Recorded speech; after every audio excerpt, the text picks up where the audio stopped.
బాలు తన ఊగుతున్న పన్ను రోజంతా ఆడించాడు. చివరికి చిన్న పాప్ శబ్దంతో పన్ను ఊడిపోయింది. ఆనందంగా దాన్ని తన దిండు కింద పెట్టి పంటి పరిల కోసం ఎదురుచూశాడు. అర్ధరాత్రి కిటికీ గుండా గాలి గుసగుసలాడింది.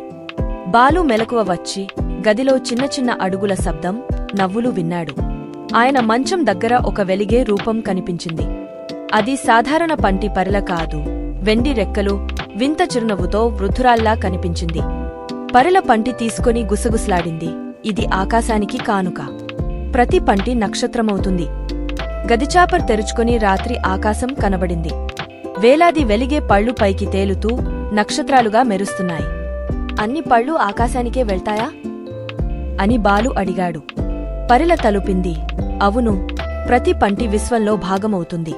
అయితే నక్షత్రాల మధ్య ఒక పంటి ఎక్కువ వెలుగుతూ దగ్గరకు వచ్చి అతని పేరు గుసగుసలాడింది, బాలు.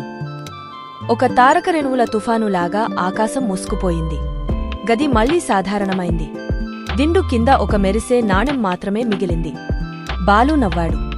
కాని రాత్రి ఆకాశాన్ని చూసినప్పుడల్లా ఒక నక్షత్రం అతనికి కన్నుగీటుతూ తన పేరును గుసగుసలాడుతున్నట్లు అనిపించింది. అది అతని పంటే. ఈ స్టోరీ నచ్చితే లైక్ చేయండి, షేర్ చేయండి, సబ్స్క్రైబ్ చేయండి.